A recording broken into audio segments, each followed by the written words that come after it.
بگرداب بلا افتادہ کشتی، ضعیفان شکستارا تو پشتی، بحق خواجہ عثمان ہارونی مدد کن یا معین الدین چشتی۔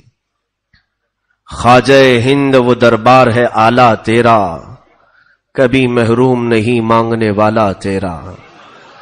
عزیزان گرامی وقار، آج ہم ہمارے سلطان، ہمارے بادشاہ کی بارگاہ میں خراج عقیدت پیش کرنے کے لیے حاضر آئے ہیں۔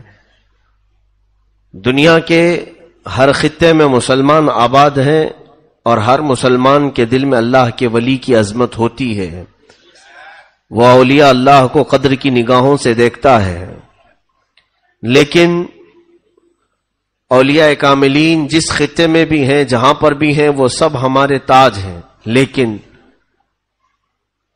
سرکار غریب نواز رضی اللہ تعالیٰ عنہ کا حق ہم پر زیادہ اس لیے ہے کہ ہم ان کے ہم وطن ہیں، ان کے اسی ہند میں رہتے ہیں جس کی سلطنت اللہ نے انہیں پچھلے 800 سالوں سے نواز رکھا ہے۔ عزیزان گرامی، یہ وہ غریب نواز القاب میں معین الدین، سلطان الہند، عطائے رسول، خواجہ خواجگاں سیدنا حسن چشتی رضی اللہ تعالیٰ عنہ، سنجری بھی ہیں، چشتی بھی ہیں، اجمیری بھی ہیں۔ اس مقدس بارگاہ میں ہم کچھ خراج عقیدت پیش کرنے سے پہلے کچھ باتوں کی طرف قرآن و حدیث کے ذریعے سے آپ کے دل و دماغ میں ابتدائی باتیں پہنچانے کی ضرور کوشش کروں گا۔ سب سے پہلی بات تو یہ ہے کہ رسول کریم صلی اللہ تعالی علیہ وسلم نے ارشاد فرمایا، عند ذکر الصالحین تنزل الرحمہ، جب اللہ کے صالح اور نیک بندوں کا ذکر کیا جاتا ہے تو رحمتیں اترتی ہیں۔ ان بزرگوں کا ذکر کرنا ہمارے مقدر میں آیا ہے اس لیے کہ ہم اللہ کی رحمت کے طلبگار ہیں۔ ذکر ان کا ہوتا ہے، رحمت اللہ اتارتا ہے، یہ حدیث پاک میں ہے۔ اور قرآن کی طرف جب چلے تو قرآن نے ان کے ہی متعلق تو فرمایا، یا ایھا الذین آمنوا اتقوا اللہ وکونوا مع الصادقین، اے ایمان والو اللہ سے ڈرو اور سچوں کے ساتھ رہو۔ اب سچوں کے ساتھ رہنے کا حکم ہے تو پھر اس اجمیر کے داتا و خواجہ سے سچا ہمارے ہندوستان میں ہے کون ہے؟ اور سچائی کیا ہے انہوں نے ہندوستان کو بتائی ہے۔ یہ دو چیزیں اپنے ذہن و دماغ میں رکھیں کہ ہم جب کبھی کسی ولی کی یاد منانے کے لیے بیٹھتے ہیں تو یہ بہت سارے لوگوں نے آج افواہ جو پھیلا رکھی ہے، یہ بریلویوں کا طریقہ ہے۔ یہ بریلوی عرس منانے والے، اولیاء کی باتیں کرنے والے ہیں۔ کاش وہ اس بات کو سمجھ جاتے کہ یہ عقیدہ بریلی کا نہیں، قرآن کا ہے اور میرے مصطفیٰ کا ہے۔ قرآن نے کہا اولیاء کا ذکر کرو اور ان کے ساتھ رہو، اور قرآن تو یہ بھی کہتا ہے خبردار، اللہ کے ولیوں کو نہ کوئی خوف ہے نہ انہیں کوئی غم ہے۔ اور حدیث پاک میں میرے آقا صلی اللہ علیہ وسلم فرماتے ہیں جب جب ذکر کرو گے اللہ کی رحمتیں اتریں گی۔ اور رہی بات دشمنی کی تو سوچنا بھی مت، من عادى لی ولیا فقد آذنته بالحرب، اللہ رب العزت خود فرماتا ہے، اے محبوب آپ فرما دیں جس نے میرے کسی ولی سے دشمنی کی میں اس کو اپنے ساتھ جنگ کرنے کا اعلان کرتا ہوں۔ آئے میرے ساتھ وہ جنگ کرے، مجھ سے لڑے۔ یہ رب ذوالجلال کو گوارا نہیں کہ اس کے دوستوں کو کوئی ستائے، اس کے محبوبوں کو کوئی پریشان کرے۔ ایک بات یاد رکھنا، اولیاء کاملین میں اکثر اولیاء تو بڑے جمالی رہے ہیں، بہت ہی صبر و تحمل والے رہے ہیں، کبھی انہوں نے پلٹ وار کسی پر نہیں کیا، نہ زبان سے نہ ہاتھ سے، اکثر اولیاء کاملین۔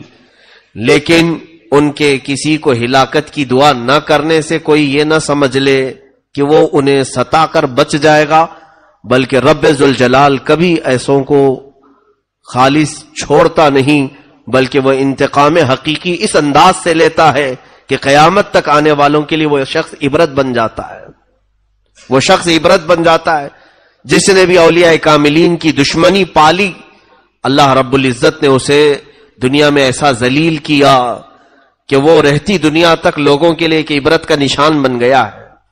اکثر کو دیکھیں آپ، یا تو نبیوں سے دشمنی کرنے والے ذلیل ہوئے یا اللہ کے اولیاء سے دشمنی کرنے والے ذلیل ہوئے۔ فرعون اللہ رب العزت کی بارگاہ میں جو سرکشی کرنے لگا تھا فقط ایک نبی کے ضد میں، نبی کی مخالفت میں، موسیٰ علیہ السلام سے اسے حسد اور دشمنی پیدا ہوئی، تو یہ اچھوں کی دشمنی جانتے ہیں آپ کہاں تک لے جاتی ہے؟ اس کے عقیدے کی طرف لے جاتی ہے۔ میں نے ایک مثال اس سے پہلے بھی بتائی تھی، جب دشمنی ہوتی ہے تو یہ بات ضرور یاد رکھنا کہ کس ٹائپ کی دشمنی کر رہے ہو اور کس سے کر رہے ہو، اور اس کے بعد پھر اس سے دشمنی ہونے کے بعد جو نقصانات ہوتے ہیں۔ میری اگر کسی ڈاکٹر سے دشمنی ہو گئی تو ہوتا کیا ہے، انسان کی فطرت ہے، ڈاکٹر تو ہماری نظروں میں گرا ہی گرا، اس کی ڈگری بھی گر گئی، اور ہم نے اس کی ڈگری کو نکار دیا کہ یہ کون سی ڈگری لے کے بیٹھا ہے، جھوٹا ہے۔ اور اس کے بعد اگر وہ اپنی ڈگری کی سرٹیفکیٹ دکھا بھی دیا تو دشمنی کی وجہ سے ہم اس میں عیب تلاش کرنے شروع کریں گے کہ اس کی ڈگری میں یہ خامی ہے، اس کی ڈگری کمال کو نہیں پہنچی ہوئی۔ دشمنی شخص سے تھی لیکن بڑھتے بڑھتے اس کی ڈگری تک پہنچ گئی۔ اب اس کے بعد اس کے بولنے سے نفرت، اس کے چلنے پھرنے سے ہمیں نفرت، دشمنی اس کے اخلاق تک لے جاتی ہے اور بہت اوپر تک لے جاتی ہے۔ اسی لیے جیسے مثال کے طور پر ہم سے دشمنی کرنے والے، میں تو مخالفت کرنے کی کھلی اجازت دیتا ہوں، میں ہمیشہ یہ کہتا ہوں کہ مجھ سے اگر کسی کو اختلاف ہے تو اس کا حق ہے، میں بھی انسان ہوں، آپ بھی انسان ہیں، مجھ سے اختلاف کرنے کا آپ کو پورا حق ہے، ضرور اختلاف کریں مجھ سے، لیکن اس اختلاف کو جب بڑھاوا دو گے تو ہوگا کیا؟ صرف آپ کا اختلاف اور آپ کی دشمنی مجھ سے نہیں رہ جائے گی، میری پڑھی ہوئی قرأت سے بھی دشمنی ہو جائے گی، میری بیان کی ہوئی حدیثوں سے بھی دشمنی کرنے لگ جائیں گے، ہمارے بیان کردہ تفسیر کو بھی تم ایک بار گمراہی کہہ دو گے اور خود کافر ہو جاؤ گے۔ یہ دشمنی ذات تک نہیں باقی رہتی بلکہ پھر اس کے کاموں تک بڑھ جاتی ہے۔ اسی لیے فرعون نے کیا کہا، موسیٰ اگر خدا تعالی مجھے خود بتا دیتا کہ میں تجھے پالتا ہوں تو میں مان لیتا، لیکن موسیٰ کا وہ خدا ہے اس لیے نہیں مانوں گا۔ دشمنی موسیٰ سے تھی اس لیے موسیٰ کا جو خدا ہے میں اسے نہیں مانوں گا، اس کے خدا کو میں کیوں مانوں؟ تو دشمنی جب کسی سے ہوتی ہے تو اس کے بڑوں سے اور اس کے پورے سلسلے سے دشمنی ہو جاتی ہے۔ اسی لیے جس نے بھی اولیاء کاملین سے دشمنی کی ان کی لمبی چوڑی فہرست ہمارے پاس ہے۔ تو پھر انہوں نے تمام اولیاء کو، ان کے مرشدوں کو، ان کے مشائخ کو، ان کے نسب کو گالیاں دینا شروع کیا، جیسے کہ سرکار غریب نواز رضی اللہ تعالیٰ عنہ سے جس کو نسبت ہوئی، اب ان کے نام کے برے معنی وہ تلاش کرنا شروع کیا۔ خواجہ کا مطلب یہ ہوتا ہے، معین کا مطلب یہ ہوتا ہے۔ دشمنی کسی ولی سے تھی اور وہ ان الفاظ کی تحقیق میں چل پڑا اور نادان ایسے منہ کی کھایا اور دھوکہ کھایا کہ رسول پاک صلی اللہ علیہ وسلم تک دشمنی کر لیا۔ جب کہا جائے کہ عطائے رسول بھی ہیں وہ، تو سیدھے کیا کہنے لگا کہ رسول نے اگر انہیں عطا کیا تو رسول بھی صحیح نہیں ہے۔ معاذ اللہ رب العالمین، دشمنی کہاں سے کہاں تک لے گئی۔ اسی لیے سوچ سمجھ کر کے کسی سے اختلاف کرنا کہ کہیں تمہارا اختلاف تمہیں خدا کی دشمنی تک نہ لے جائے، رسول کی دشمنی تک نہ لے جائے۔ اولیاء کاملین کی گستاخی اور ان سے دشمنی میرے عزیزوں، یہ ہماری ہلاکت کا سب سے بڑا راستہ ہے۔ جب قرآن نے کہہ دیا کہ ان کے ساتھ رہو تو اسی میں عافیت ہے۔ اب آج ہم اس شہنشاہ ہند کے دربار میں حاضر ہیں، تھوڑی دیر کے لیے آپ توجہ کریں گے تو میں آپ کو اجمیر معلیٰ پہنچا دوں گا، اور تصور میں تمہیں غریب نواز کا روضہ مبارک نظر آ جائے گا، اور ہم صرف اجمیر نہیں ان کے آبائی وطن پہنچتے ہیں جہاں سرکار غریب نواز رضی اللہ تعالیٰ عنہ کی ولادت باسعادت ہوئی، سنجر کا وہ علاقہ، غریب نواز کے والد گرامی سید غیاث الدین رضی اللہ تعالیٰ عنہ اور ان کی والدہ بی بی ام الورا، دونوں حافظ قرآن تھے، دونوں عالم تھے، ماں بھی اور باپ بھی. اور یہ تقریباً 537 ہجری کے قریب کا کچھ واقعہ ہے. سنجر کا علاقہ مشہور تھا، پورے کے پورے علاقے میں جو لوگ رہتے تھے وہ کوئی ایسا نہیں تھا جو تہجد نہ پڑھتا ہو.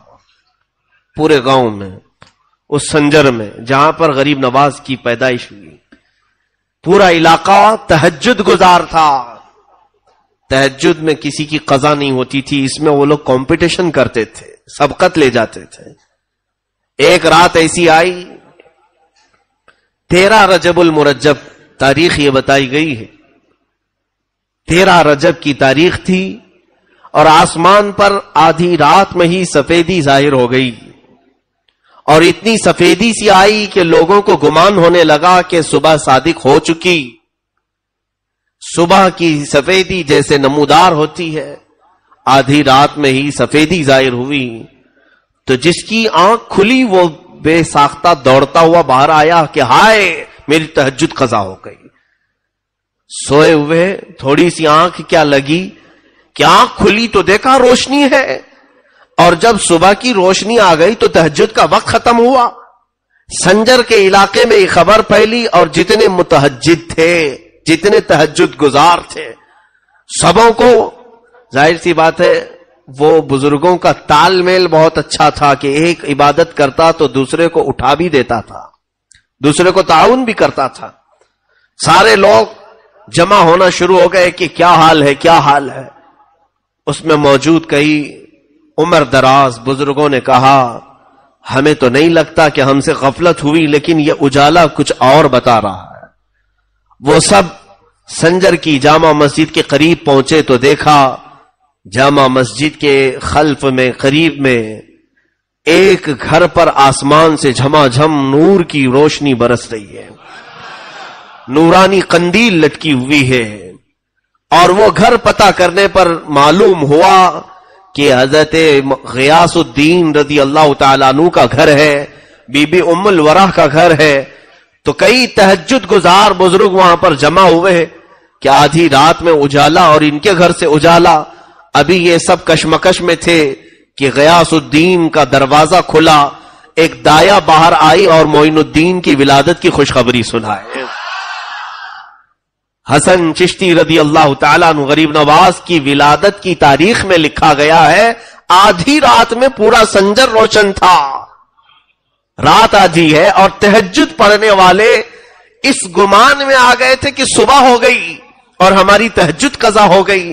لیکن پتہ کرنے پر، جانکاری حاصل کرنے پر یہ معلوم ہوا کہ یہ نہ صبح ہوئی ہے نہ سفیدی ہوئی ہے، بلکہ یہ کوئی اور صبح معین الدین لے کر کے آیا ہے.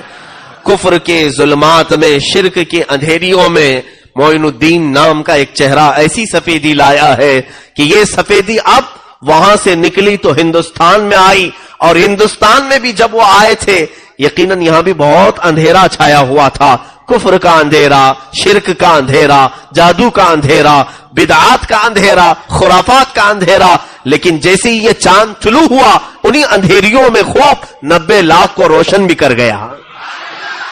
عزیزان گرامی، معین الدین حسن چشتی رضی اللہ تعالیٰ عنہ کی ولادت باسعادت کے بعد ان کے والد ان کی اہلیہ سے، اپنی اہلیہ سے کہتے ہیں، ام الورا سے، بچے کا نام کیا رکھنا چاہیے؟ ام الورا کہتی ہیں، مشورہ چل رہا تھا شوہر بیوی میں، پہلا بچہ ہے تو ماں کہتی ہے سرکار غریب نواز کی ہمیں مشورے کی ضرورت نہیں، بلکہ میں اس بچے کے حمل کے دوران کئی بڑے مشائخ کو خواب میں دیکھا ہے اور انہوں نے مجھے مبارکبادی دیتے ہوئے کہا ہے کہ تیرا پیٹ حسن ہو، تیرا مولود حسن ہو.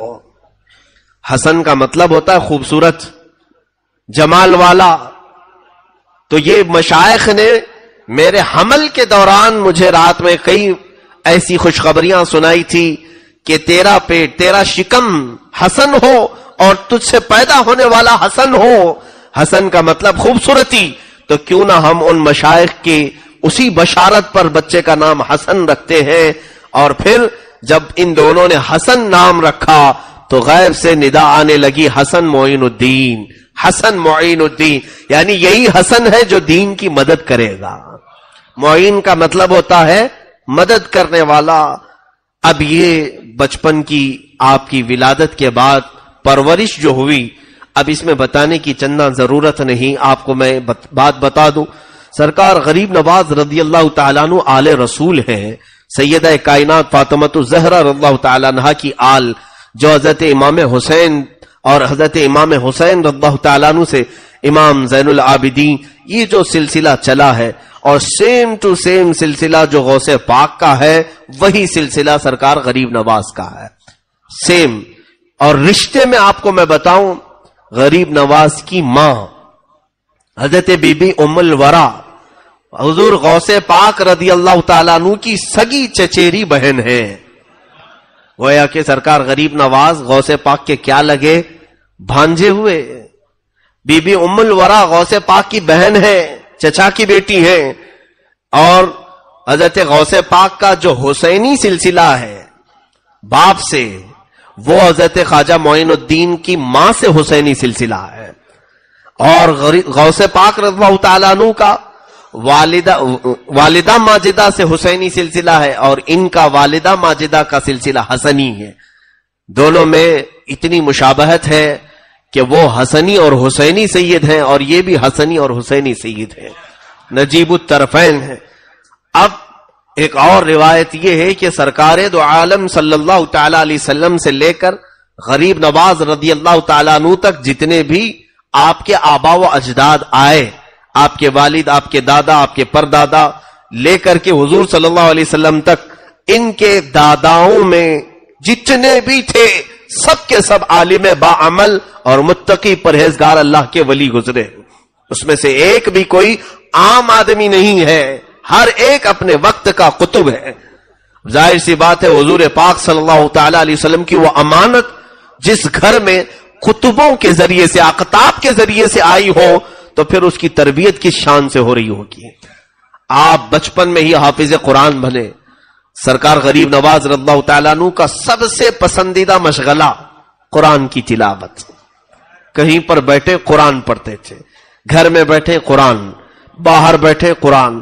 ان کے والد جب آپ کی عمر مبارک 14 سال کی تھی، فرماتے ہیں معین الدین کو کہیں پر بھی کسی کام پر لگایا جائے وہ قرآن کی تلاوت میں رہتا اور کام خود بخود ہوتے رہتے تھے. ایسا کئی مرتبہ ہوا. اب غریب نواز رضی اللہ تعالیٰ عنہ کے والد ماجد جب ان کی عمر 14 سال کے قریب تھی، وصال پاک ہے، اور صرف ابھی 1.5 سال نہیں ہوا تھا کہ والدہ ماجدہ بھی وفات پا گئیں. آپ کی وراثت میں، باپ کی وراثت میں سرکار غریب نواز کو صرف ایک چھوٹا سا باغیچہ انگوروں کا اور کچھ پھلوں کا اور ایک پنچکی آئی جس سے آپ اپنا گزر بسر فرما رہے تھے. اور حال یہ تھا کہ باغیچے میں غریب نواز رضی اللہ تعالیٰ عنہ خود اپنے ملفوظات میں فرماتے ہیں ان کا کام تھا قرآن کی تلاوت. اور اتنی مسحور آواز تھی، اتنی پیاری دلکش آواز تھی کہ چلنے والے راستے پر رک جایا کرتے تھے، حتیٰ کہ غیر مسلم بھی غریب نواز کی تلاوت سننے کے لیے کھڑے ہوتے تھے. قرآن پاک کی تلاوت اتنی شاندار انداز میں کرتے تھے. اور فرماتے ہیں کہ جب وہ باغیچے میں تلاوت کرتے، رات کے وقت پورے باغیچے کی جھاڑو بھی لگ جاتی، جو پتے گرتے تھے وہ بھی ایک جگہ جمع ہو جاتے تھے. صبح آتے سارا کام پورا مکمل ہو چکا ہوتا. حضور غریب نواز رضی اللہ تعالیٰ عنہ نے فرمایا آخر میرا کام کرتا کون ہے؟ مجھے کسی دن باغیچے میں جھاڑو جھاڑنے کی ضرورت نہیں پیش آئی، اور روزانہ پتے گرتے ہیں درختوں کے، یہ کبھی جمانے کی نوبت نہیں آئی. یہ سوچ کر کے آپ نے ارادہ کر لیا کہ آج کی رات میں باغیچے میں ہی رکتا ہوں اور دیکھتا ہوں کہ جھاڑتا کون ہے. کوئی تو ہوگا جو میرے صبح آنے سے پہلے ہی جھاڑو لگاتا ہے اور پتے جمع کر کے رکھتا ہے. رات کا آخری پہر تھا، صبح صادق سے پہلے اچانک باغیچے میں ہلچل شروع ہوئی. جھاڑو جھاڑنے کی آوازیں اور پتے جمع کرنے کی آوازیں، ڈالیں ٹوٹ رہی ہیں جو سوکھی ہوئی اور ایک جگہ جا کے جمع ہو رہی، لیکن نظر کوئی نہیں آ رہا ہے. یہ کام ہونے لگا تو سرکار غریب نواز رضی اللہ تعالیٰ بیدار تھے، جاگ رہے تھے. آپ قریب چلتے ہوئے آئے، توجہ چاہتا ہوں. آپ نے آواز دی کہ جو کوئی بھی ہے دوست کو دوست سے پردہ نہیں کرنا چاہیے. اگر میری کوئی اتنی مدد کر رہا ہے تو میرا دوست ہی ہوگا، اور دوست کو دوست سے پردہ نہیں کرنی چاہیے، آ جانا چاہیے سامنے. جیسے ہی آپ نے آواز لگائی، اچانک 6 لوگ وہاں پر نمودار ہوئے. 6 ایسے بزرگ تھے، ان کی حیت، شکلیں بہت ہی اعلی قسم کی اور بہت ہی اونچی.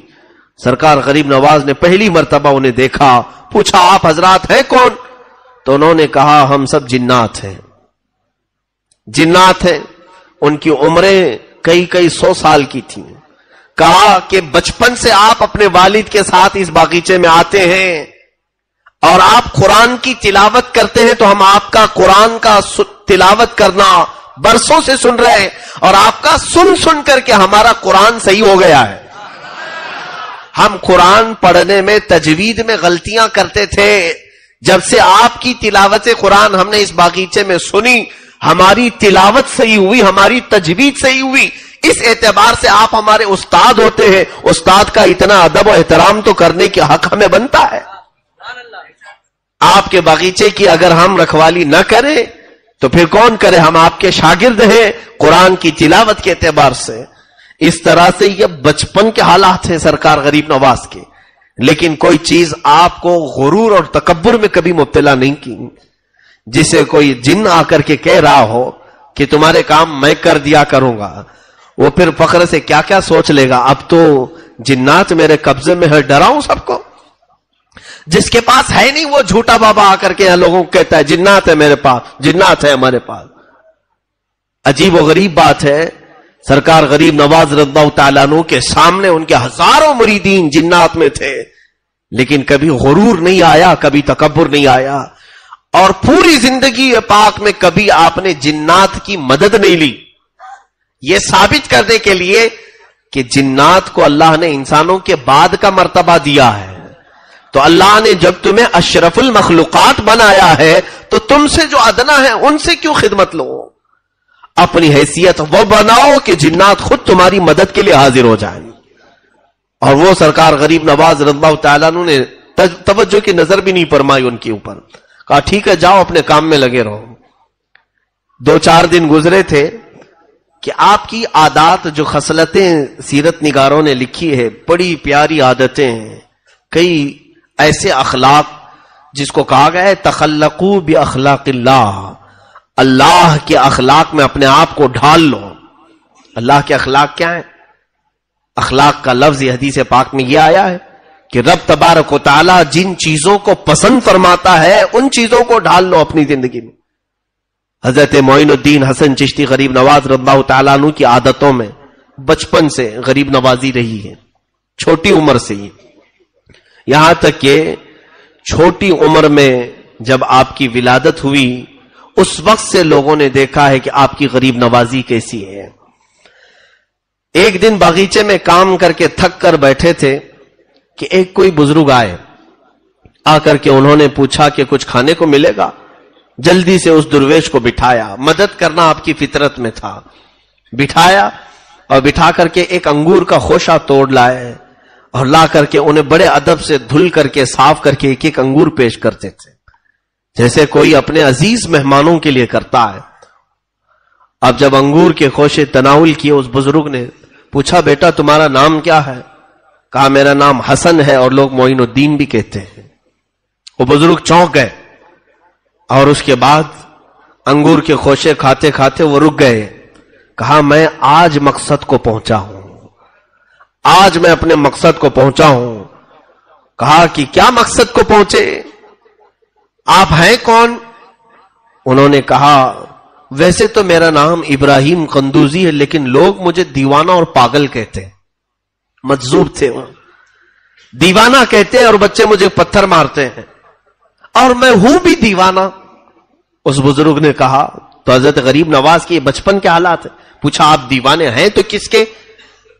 تو حضرت ابراہیم قندوسی جو آئے تھے مجذوب، انہوں نے کہا میں حاجی شریف زندانی میرے مرشد کا دیوانہ ہوں، اور انہوں نے مجھے دیوانگی کی حد تک پلایا ہے اور چھوڑ دیا، اور مجھے ایک روٹی دی تھی، اور اس روٹی کو یہ کہہ کر کے مجھے دیا تھا کہ جب تم اس مقام پر پہنچو جب تمہیں ساتوں عرش بغیر کسی تکلف کے نظر آنے لگیں تو آدھی روٹی کھانا یا آدھی روٹی کھا لینا، اور آدھی روٹی اپنے پاس رکھنا. ایک بچہ آئے گا معین الدین حسن نام کا، یہ اس کی امانت رہے گی. میں اس آدھی روٹی کو پچھلے 30 سالوں سے سنبھال کر رکھا ہوں. آدھی روٹی کو، نہ روٹی سوکھتی ہے نہ سڑتی ہے، میری جھولی میں ایسی ہے.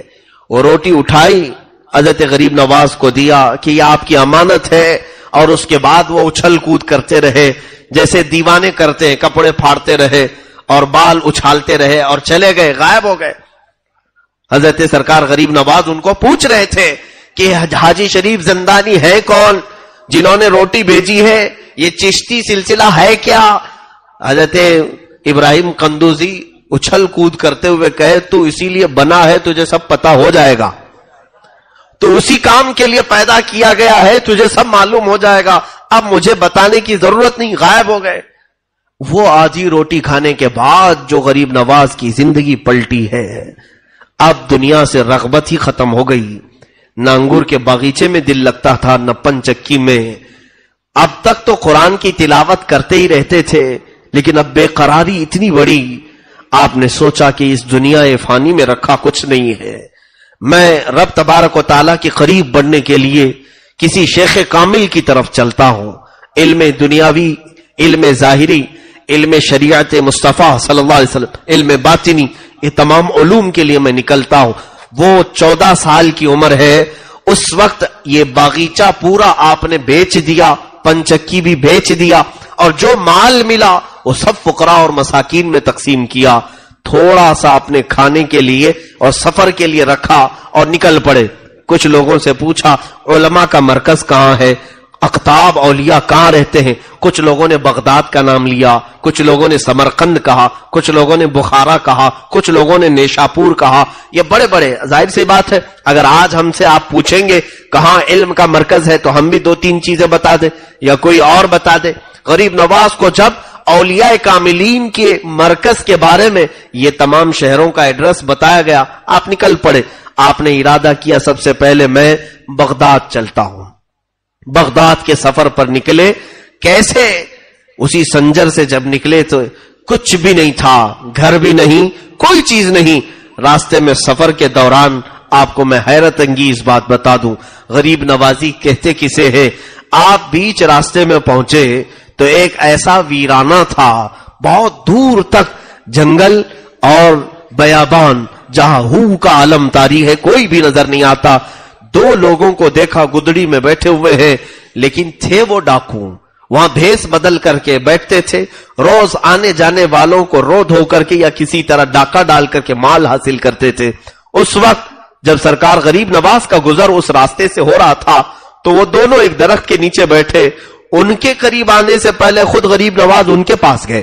پوچھا اس بیابان میں آپ 2 لوگوں کا تنہا رات میں بیٹھنا کیا معنی رکھتا ہے؟ انہوں نے کہا ہم در حقیقت اجنبی ہیں، پریشان حال ہیں، ہمارے پاس کچھ بھی نہیں ہے، اگر آپ کے پاس کچھ کھانے کی چیز ہے تو دے دے. اپنی جھولی میں سرکار غریب نواز کے جو کچھ کھانے کا رکھا تھا سب اٹھا کے ان کے سامنے رکھا. وہ دونوں رہزن ڈاکو کھاتے رہے. جب کھانا مکمل ہو گیا تو پوچھا کہ کچھ مال بھی ہے تو دے دے.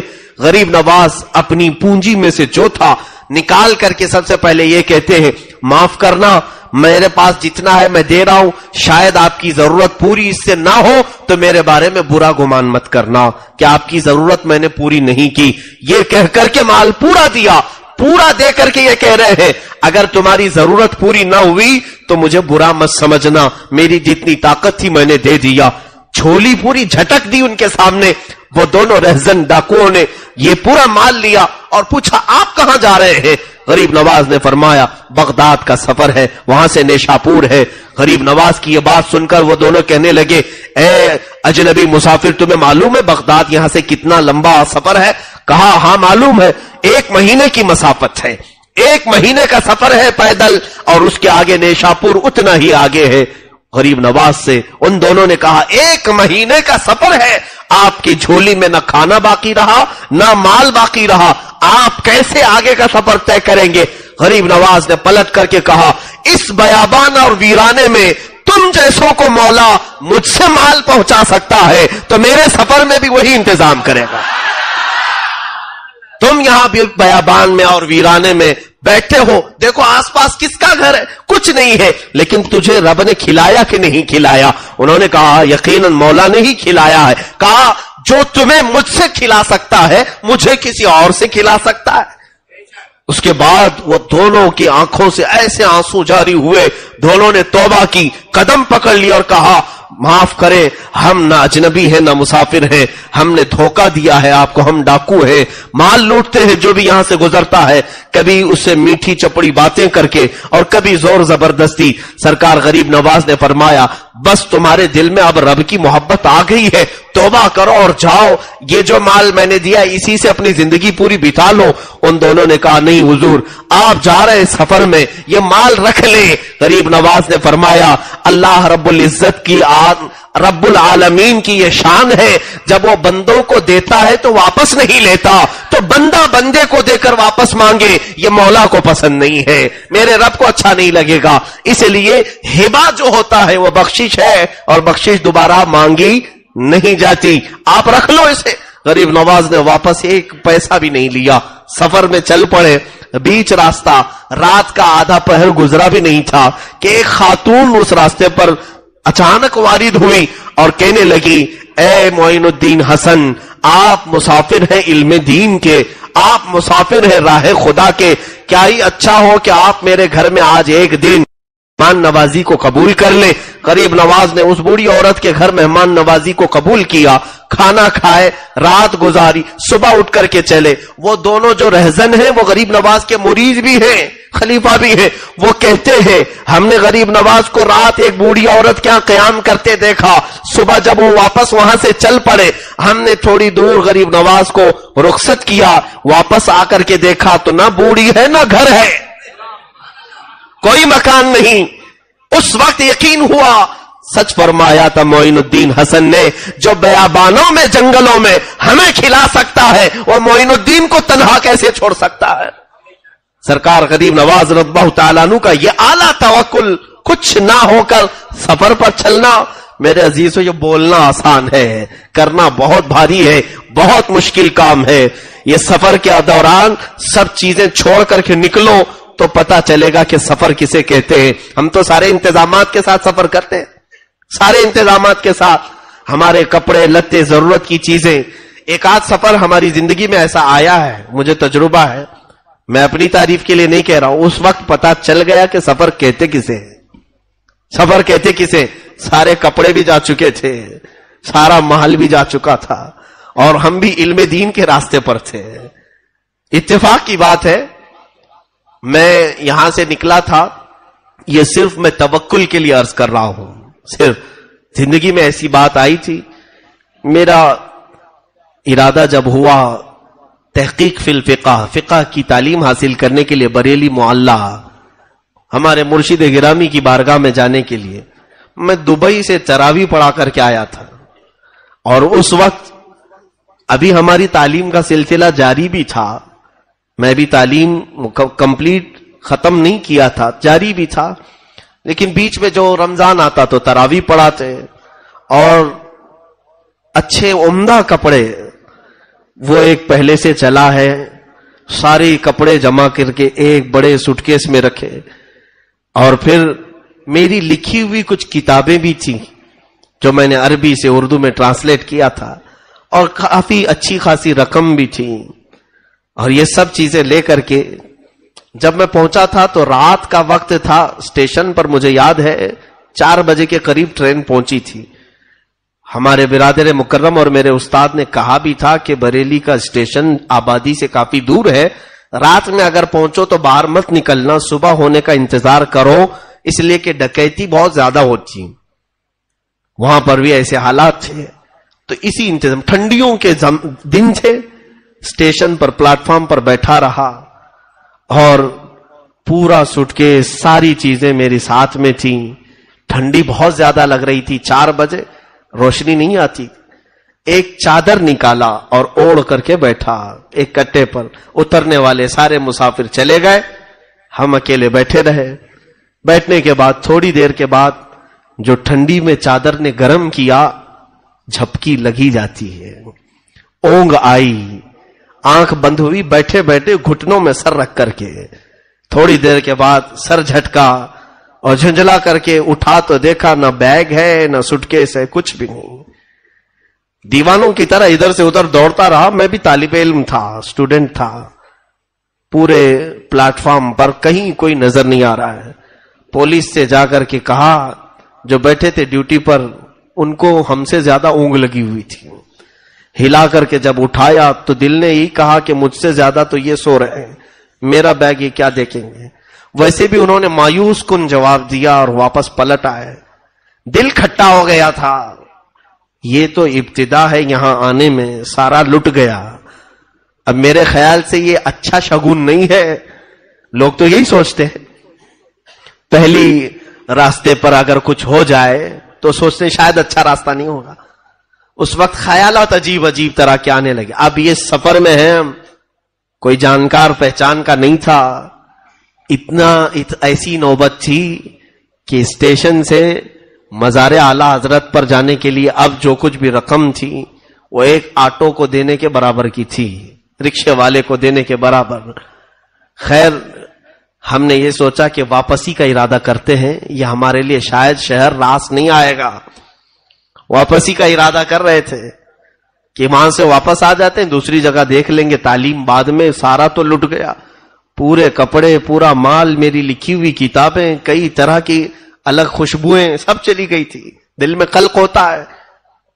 واپسی کا ارادہ کیا تو اسی وقت دل میں یہ خیال آیا, اتنی دور اتنے مقدس شہر میں آئے ہیں تو اعلی حضرت کی بارگاہ میں زیارت تو کم سے کم کر لوں, فاتحہ پڑھ لوں اور اس کے بعد واپس چلا جاؤں. اب پڑھنا نہیں تھا.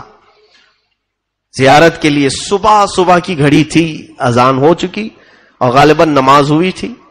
میں فجر کی نماز مسجد میں پڑھا اور مزار پاک پہ حاضری کے لیے گیا تو ایک قاری صاحب خوش الہان اچھی آواز کے وہاں گنگنا رہے تھے. اکثر ایسا ہوتا ہے مزار اعلی حضرت پر اعلی حضرت کی نعتیں پڑھی جاتی رہتی صبح شام. میں جس وقت حاضری کے لیے گیا تھا قاری صاحب نعت پڑھ رہے تھے, سونا جنگل رات اندھیری چھائی بدلی کالی ہے, سونے والوں جاگتے رہیو چوروں کی رکھوالی ہے, سونا پاس ہے سونا بن ہے سونا زہر ہے, اٹھ پیارے تو کہتا ہے میٹھی نیند ہے تیری متھی نرالی ہے. اور یہ سب اشعار وہ پڑھتے جا رہے ہیں. میں فاتحہ بھول گیا اور سننے لگا اور ایسا لگ رہا تھا کہ یہ نعت کہیں میرے لیے تو نہیں لکھی تھی انہوں نے. ساری چیزیں زندگی سے ایک ایک, کبھی آپ بھی سوچتے ہیں نا حضرت نے آج ہمارے لیے بیان کیا ہے. جب حالات سے کوئی چیز بات میچ ہوتی ہے تو ہر کوئی یہی خیال کرتا ہے کہ کیا کسی نے جا کر کے کہا تو نہیں ان کو آج میرے ہی گھر کا سب بتا رہے تھے. ہماری زندگی میں بھی ایسی چیز آئی. تو جب وہ نعت ختم ہوئی تو دل میں اطمینان ہوا کہ جو کچھ ہوتا ہے اللہ کی مرضی سے ہوتا ہے. دل میں ایک ڈھارس بندھی. اور اس کے بعد جو حالات ہیں وہ مجھے زیادہ ڈسکس کرنے کی ضرورت نہیں. اتنی سی بات ہے, میرا ٹیسٹ تھا, امتحان تھا, میلے کپڑے سفر کے, انہی کپڑوں میں جا کر امتحان کے لیے بیٹھا اور کسی سے کہنے کی کوئی جرت بھی نہیں تھی, ہمت بھی نہیں تھی. دوسرے دن جب رزلٹ آیا تو سب سے پہلا نام میرا تھا. اب سوچا کہ اب یہ سب سے پہلا نام. کئی مدارس کے طلبہ وہاں پر ٹیسٹ کے لیے آئے تھے. ہر دارالعلوم کے لوگ ٹیسٹ کے لیے آتے ہیں. کئی 100 میں سے ان کو صرف 5 لوگوں کو چننا تھا, 7 لوگوں کو چننا تھا. نام جب آیا اسی وقت مجھے بلائے ہمارے ایک استاذ گرامی, کہا کہ میلے کپڑے یہ ساری چیزیں, مجھے ایسا لگتا ہے کہ تمہارے سفر میں تمہارے ساتھ کچھ دھوکا ہوا ہے. میں نے کہا نہیں. انہوں نے خود پکڑ کر کے مجھے شہر لایا اور شہر لے جا کر کے انہوں نے کپڑے دلائے, پورا سارا سامان دلا کر خود لے کر کے آئے. استاد ان کو خود اپنی فکر ہوتی ہے, اپنے گھر بار چھوڑ کر وہ بھی پڑھانے کے لیے آئے ہوتے ہیں, لیکن انہوں نے اپنے ذاتی رقم سے یہ ساری چیزیں کی. لیکن وہ جو چند دنوں کا عرصہ گزرا, اس وقت پتا چلا کہ سفر کہتے کسے ہیں. سفر اس لیے کہ حدیث پاک میں السفر کالسقر, سفر جہنم کے راستوں میں سے ایک راستہ ہے. تکلیف اس میں ہوگی, لیکن ابھی ہم بہت ساری انتظامات, بہت سارے اسباب کے ساتھ چلتے ہیں تو احساس نہیں ہوتا. اے سی میں چلتے ہیں اور بہت شارٹ سفر ہو گیا ہے تو پتہ نہیں چل پاتا, ورنہ سفر تو سفر ہے, اور وہ بھی جب مال کچھ بھی نہ ہو. اور اسی سفر کے متعلق میرے آقا صلی اللہ علیہ وسلم نے فرمایا, کن عابدی سبیل فی الدنیا کانک غریب, اے بندے تو دنیا میں مسافر کی طرح جی, ایسا جیو جیسے کہ تم مسافر ہو. اس لیے کہ مسافر بہت سامان نہیں لیتا, سب چھوڑ کر جاتا ہے. اور سرکار غریب نواز رضی اللہ تعالیٰ عنہ نے اس حدیث پر عمل کر کے دکھایا, عمل کر کے ایسے دکھایا کہ سب کچھ چھوڑا اور پوری زندگی سفر کی حالت میں رہے. پوری زندگی مسافر جیسا رہتا ہے ویسی رہے. جو آپ نے سارا سامان بیچ دیا تھا, رقم بیچی, پھر ان کے راستے میں کون کھلاتا ہے, کسی کو کوئی فکر کرنے کی ضرورت نہیں ہوتی. آپ اس طرح سے بغداد مقدس جب پہنچے تو سرکار غوث پاک سے آپ کی ملاقات بھی ہوئی, اور روایات میں ہے کہ تقریباً 57 دن تک سرکار غریب نواز غوث پاک کے ساتھ ایک ہی حجرے میں بیٹھے رہے, ایک ہی حجرے میں. اور غوث پاک رضی اللہ تعالیٰ عنہ نے باہر نکل کر کے اپنے مریدین سے کہا, اے لوگوں اسے جانتے ہو, یہ جس علاقے سے آیا ہے وہاں سب علاقے کا یہ مقتدا ہوگا. مقتدا کہتے ہیں لیڈر کو, راجا کو, آج بھی اسی لیے لوگ راجا کہہ رہے ہیں, اسی لیے کہتے ہیں. غریب نواز کو غوث پاک نے فرمایا تھا یہ جس علاقے سے آیا ہے اس علاقے کا مقتدا ہوگا, لیڈر ہوگا. اور ایسا مقتدا انہیں بنایا گیا ہے کہ زمانے گزرتے گئے لیکن وہ مقتدائی اور وہ لیڈرشپ کبھی ختم نہیں ہوتی, وہ سلطنت اور حکومت ختم نہیں ہوتی. سرکار غریب نواز رضی اللہ تعالیٰ عنہ وہاں سے نکل کر پھر نیشاپور پہنچے.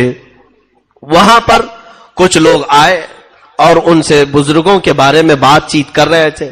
تو ایک بزرگ کا نام انہوں نے لیا کہ یہاں پر ایک بزرگ ہے حاجی شریف زندانی. جیسے ہی نام سنا اچھل پڑے, یہ کہاں رہتے ہیں؟ کہا بس نیشاپور سے 8 میل دور ہے. لیکن ان سے ملنے سے پہلے آپ حضرت خواجہ عثمان ہارونی سے ملے. کہا وہ کہاں رہتے ہیں؟ کہا وہ مدینہ طیبہ میں رہتے ہیں. اس لیے کہ خواجہ شریف زندانی اب کسی کو ملتے نہیں, وہ اندر ہو چکے ہیں. زندانی کہتے ہیں قیدی کو, قیدی کو. حاجی شریف رحمت اللہ تعالی علیہ پوری زندگی اپنے آپ کو قید خانے میں رکھ دیا تھا, قید خانہ جیسا ہوتا ہے. ان کو زندانی کہتے ہیں, قیدی کی طرح رہے. اس لیے کہ میرے آقا نے حدیث میں فرمایا دنیا سجن للمؤمنین و جنت للکافرین, دنیا مومن کے لیے قید خانہ ہے. تو یہ اولیاء ایک ایک حدیث کو لیتے تھے اور اس پر عمل کر کے دکھاتے تھے, قیدی بن کر کے رہے. سرکار غریب نواز رضی اللہ تعالیٰ نے وہاں سے مدینہ طیبہ پہنچے. مدینہ طیبہ میں خواجہ عثمان ہارونی کا بول بالا تھا. اس وقت وہ بڑے شیخوں میں گنے جاتے تھے. ایک مقام پر آپ درس دے رہے تھے خواجہ عثمان ہارونی. حضرت خواجہ غریب نواز رضی اللہ تعالیٰ عنہ اس حجرے میں داخل ہوئے اور کونے میں بیٹھ گئے. وہاں بڑے بڑے مشائخ بیٹھے ہوئے تھے جو ان کی تربیت میں تھے. خواجہ عثمان ہارونی آنکھ بند کر کے وہ بیان کرتے تھے, وہ توحید پر بیان کر رہے تھے. اچانک آنکھ کھولی اور کہا گلستان توحید کا کوئی چمکتا ہوا ستارہ مجھے میری محفل میں دکھ رہا ہے.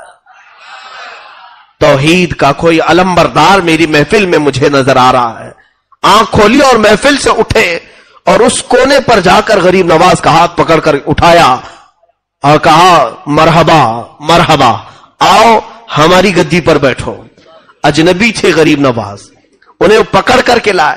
یہی تو ہم کہتے ہیں کہ اولیاء کاملین صرف ظاہر کو نہیں دلوں تک کو دیکھتے ہیں, ان کی نگاہیں اندر تک کو دیکھتی ہیں. حضرت خواجہ غریب نواز کو لایا اور اپنی گدی پر جب بٹھانا چاہے تو آپ کا جسم کانپنے لگا. حضرت خواجہ عثمان ہارونی نے کہا کہ میں نے جو بیان کیا ہے اس ادھورے بیان کو مکمل کرو. توحید پر بیان کر رہے تھے. حضرت خواجہ غریب نواز ان کے سامنے ہی کھڑے ہوئے اور باقی توحید پر جب بیان کرنے لگے. اللہ اکبر. روایت میں ہے کہ جتنے اس مجمع میں بیٹھے تھے مشائخ سب کے سب وجد میں رب العالمین کی بارگاہ میں مہ ہو کر اپنے کپڑے پھاڑنے لگے ہیں حضرت خواجہ غریب نواز کے بیان پر. تب آپ نے حضرت خواجہ عثمان ہارونی رضی اللہ تعالیٰ عنہ نے کہا کہ اب میری زندگی کا اختتام آ چکا ہے. جس کا انتظار مجھے تھا وہ پہنچ چکا ہے. جس کی امانت میں پاس تھی وہ سپرد کرنے کا وقت قریب آ چکا ہے. اب حضرت خواجہ غریب نواز رضی اللہ تعالیٰ عنہ کو اپنی گدی کے قریب بلاتے ہیں اور پوچھتے ہیں بیٹا معین الدین آسمان کی طرف دیکھو کیا دکھتا ہے. کہا آسمان دکھ رہا ہے. زمین کی طرف کہا زمین دکھ رہی ہے. کہا جاؤ اور 1000 بار درود پڑھو, 1000 بار استغفار, 1000 بار قل ہو اللہ. یہ پڑھایا اور کچھ وظیفے پڑھائے. یا قاضی الحاجات, یا شافع یا دافع البلیات, یا کافی المہمات. پڑھانے کے بعد غریب نواز کو پھر بلایا. اب اپنی انگلیاں خواجہ عثمان ہارونی نے غریب نواز کی پیشانی پر رکھا اور پوچھا اوپر دیکھو کیا دکھتا ہے. کہا غریب نواز نے یا خواجہ عثمان ہارونی مجھے عرش خدا تک دکھ رہا ہے. پہلا, دوسرا, تیسرا, چوتھا, پانچواں, چھٹا, ساتواں آسمان اور سدرۃ المنتہا عرش خدا نظر آ رہا ہے.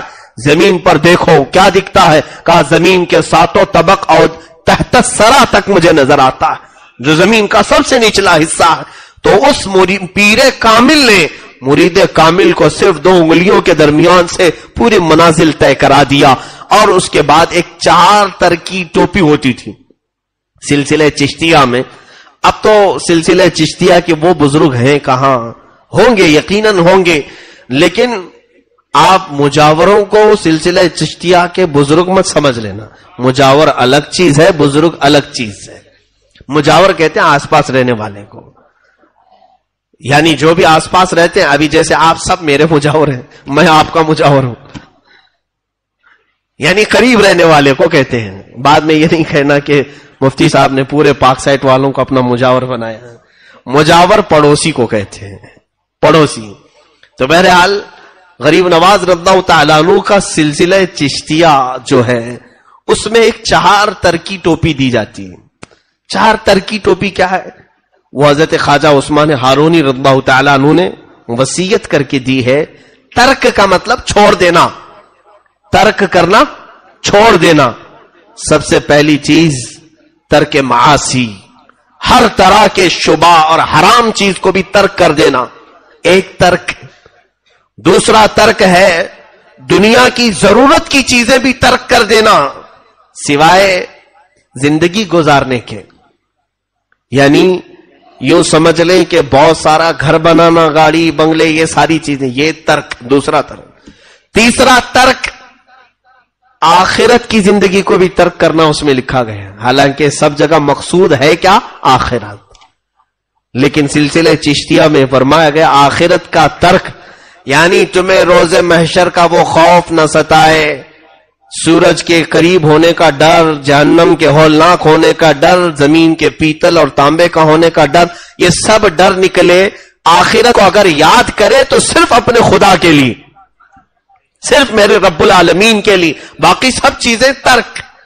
3 ترک. اور چوتھا ترک ہے خواہشات نفس. فرماتے ہیں جو چیز تمہارا نفس پسند کرے اسے ترک کرنا. وہ کہتے ہیں جب 4 یہ ترک کوئی کر دے تو اسے سلسلے چشتیہ کی 4 تر کی ٹوپی پہنائی جاتی تھی. وہ حضرت خواجہ غریب نواز کو ان کے مرشد نے پہنائی.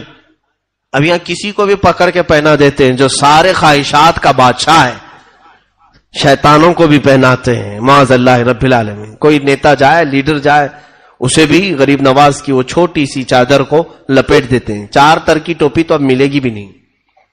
اس ٹوپی کا کمال بہت ہی عجیب ہے کہ مشائخ نے لکھا ہے کہ وہ 4 تر کی ٹوپی پہننے والا سلسلے چشتیہ میں قبرستانوں کے پاس سے گزرتا تھا تو قبروں والے اٹھ کر بیٹھ جائیں اور قبروں کے حالات وہ دیکھ لیتا. جس کو یہ ٹوپی پہنائی گئی، 4 تر کی ٹوپی، اس لیے کہ جب اس نے دنیا کو سب ترک کیا تب یہ ٹوپی اسے دستیاب ہو. یہ خرقہ خلافت ہے. بہرحال حضرت خواجہ غریب نواز رضی اللہ تعالیٰ عنہ مدینہ طیبہ میں اپنے شیخ، اپنے مرشد کی بارگاہ میں 2.5 سال تک رہے. آپ کے مرشد گرامی جب وفات پا چکے تو اس کے بعد حضور اکرم صلی اللہ تعالیٰ علیہ وسلم کے دربار سے اتنا لگاؤ تھا کہ روزانہ غریب نواز میرے آقا صلی اللہ تعالیٰ علیہ وسلم کے حاضری فرماتے اور دیدار فرماتے تھے. روز دیدار کرتے. وہ کیوں نہ دیدار کرے، ان کے وہ دادا بھی ہیں، ان کے وہ نانا بھی ہیں. سرکار دو عالم صلی اللہ تعالی علیہ وسلم کی اس عطا پر وہ خوش تھے. مدینے میں اچانک ایک دن حضور اکرم صلی اللہ تعالی علیہ وسلم کی زیارت میں مشغول تھے. رسول کریم صلی اللہ تعالی علیہ وسلم کا حکم آیا، معین الدین تمہیں مدینہ چھوڑنا ہوگا. بے اختیار رونے لگے، زارو قطار رونے لگے. کہا یا رسول اللہ مجھ سے خطا ہو گئی، مجھ سے کوئی گناہ ہو گیا. کہا نہ، خطا نہیں، بلکہ میری خوشبو تمہیں ہند تک پہنچانا ہوگا. حضور صلی اللہ تعالی علیہ وسلم نے جب سرکار غریب نواز کو ان کے خواب میں یہ بشارت دی تو ہندوستان سرکار غریب نواز اس وقت آئے بھی نہیں تھے. سنجر کا علاقہ ہندوستان میں نہیں آتا ہے، یہ ابھی ایران کے کچھ علاقوں میں یہ حصہ آتا ہے. آپ نے سرکار غریب نواز نے پوچھا یا رسول اللہ صلی اللہ تعالی علیہ وسلم، میں نہ ہندوستان کو جانتا ہوں نہ دیکھا ہوں، وہاں کے کسی علاقے کو میں پہچانتا نہیں، وہاں کے لوگوں کی طبیعت کفار و مشرکین کی سخت گیر ہے. رسول کریم صلی اللہ تعالی علیہ وسلم نے ان کے سامنے ہندوستان کا پورا نقشہ کھولا، راستے دکھائے اور پھر فرمایا کہ اے معین الدین تیرا پڑاؤ اس علاقے میں ہوگا. یہ کہہ کر کے میرے آقا نے اجمیر معلیٰ بھی دکھایا. اسی لیے اعلیٰ حضرت فاضل بریلوی رحمت اللہ علیہ نے کتاب میں لکھا کہ دنیا میں کچھ وہ جگہ ہیں جہاں پر دعا رد نہیں ہوتی، ان میں سے ایک جگہ اجمیر مقدس بھی ہے. کیوں؟ اس لیے کہ اجمیر لوگوں کا بنایا نہیں، غریب نواز کو میرے مصطفیٰ نے اشارہ کر کے بتایا ہے. تو جس طرف میرے آقا کا اشارہ جائے وہ دعاؤں کی قبولیت کی جگہ ہے. اجمیر معلیٰ کی طرف میرے آقا نے اشارہ کر کے بتایا کہ یہ تمہارے پڑاؤ، یہ تمہارے ٹھہرنے کی جگہ ہے. اب بس یہ اللہ والوں کی بات ہی ایسی ہے کہ اللہ اس کے رسول کے حکم کے آگے یہ سر خم تسلیم کرتے ہیں. سر جھکا لیا اور صبح اٹھتے ہی سفر کے لیے روانہ ہوئے. اب سفر پر جب چلے تو پھر یہ کافی لمبا سفر تھا. کئی مشائخ کی بارگاہ میں عبادات اور ریاضات کرتے ہوئے حضرت داتا گنج بخش ہجویری رضی اللہ تعالیٰ لاہور آئے. وہاں پر آپ نے چلہ فرمایا اور وہاں سے کچھ فقیر آپ کے ساتھ ہوئے. ان فقیروں کے ساتھ ہندوستان کی سرزمین کا سفر آپ نے فرمایا. یہ وہ دور تھا جب یہاں پر راجے مہاراجے ہندوؤں کے اور بھی کئی علاقے کے کئی طرح کے مذہب والے یہاں پر جی رہے تھے اور ان کی تانا شاہی، بادشاہی، ہر طرح کے ظلم و ستم کی کہانیاں بھی بڑی دراز ہیں. اس زمانے میں کئی مسلمان بادشاہوں نے یہاں پر حملے بھی کیے اور پھر کچھ علاقے فتح بھی کیے اور کچھ جگہ اسلام کا پرچم لہرایا بھی. یہ وہ زمانہ تھا جب شہاب الدین غوری نام کا بادشاہ ہندوستان آتا اور یہاں کے راجوں سے لڑائی کرتا اور واپس شکست کھا کر کے جاتا تھا. کئی حملوں میں ایک وقت یہ آیا کہ 1,00,000 کی فوج لے کر کے وہ آیا، لیکن پھر بھی شکست کھا کر ہار کر واپس جا رہا تھا. اور اس وقت دلی کی سرزمین سے وہ نکل کر کے افغانستان کی طرف جا رہا تھا شہاب الدین غوری. یہ وہ وقت ہے جب سرکار غریب نواز 7 یا 8 فقیروں کے ساتھ ہندوستان میں داخل ہو رہے تھے. وہ داخل ہو رہے تھے جب یہ فوج شکست کھا کر ادھر جا رہی ہے اور 8 فقیر ادھر آ رہے ہیں. بادشاہ کی نظر پڑی فقیروں پر، درویشوں پر. روک لیا اپنی فوج کو، کہا انہیں لے آؤ، چہرے سے یہ مسلمان لگتے ہیں، اللہ والے دکھتے ہیں، بلا لاؤ. بلایا لایا گیا بادشاہ کے سامنے. حضرت خواجہ غریب نواز رضی اللہ تعالیٰ عنہ اور چند فقیر تھے. پوچھا کہاں کا ارادہ ہے، کہاں چلے ہو؟ حضرت غریب نواز نے آنکھیں نیچے جھکائی اور فرمایا ہندوستان فتح کرنے جا رہا ہوں. ظاہر سی بات ہے کوئی ایسی بات کہے اور ہاتھ میں کچھ بھی نہیں, سامنے والا تو ظاہری اسباب کو ہی دیکھتا ہے. بادشاہ زوردار کہا لگا کر کے فوجیوں سے کہا دیوانہ آ گیا, دیوانہ آ گیا. کہا کہ کہاں چلے ہندوستان فتح کرنے؟ یہ دیکھو میرے پیچھے 1 لاکھ کی فوج ہے, اتنے ہاتھی گھوڑے ساز و سامان ہتھیار یہ سب لے کر کئی بار میں نے حملے کیے. وہاں کی حکومتیں, وہاں کے راجے, وہاں کے مہاراجے بہت سخت گیر ہیں. شکست ہمیں ہر بار شکست کا سامنا کرنا پڑا, اور تم ماٹ فقیر مل کر کے کہہ رہے ہو ہندوستان فتح کرنے چلے. حضرت خواجہ غریب نواز رضی اللہ تعالیٰ عنہ نے اس کی سخت باتوں کا کوئی نوٹس نہیں لیا اور اپنے فقیروں کو ہاتھ میں پکڑا اور کہا چلو چلو چلتے ہیں. اور پھر کہا ہے بادشاہ غوی شہابالدین, فرق تجھ میں اور مجھ میں یہ ہے کہ تو جب بھی جاتا ہے اسی فوج کے بھروسے پہ جاتا ہے, اور معین الدین صرف اللہ کے بھروسے پہ جا رہا ہے. میرا رب وہ سب سے بڑا بادشاہ ہے, اور جب وہ چاہے کسی کے قدم کو کہیں پر بھی جما دے.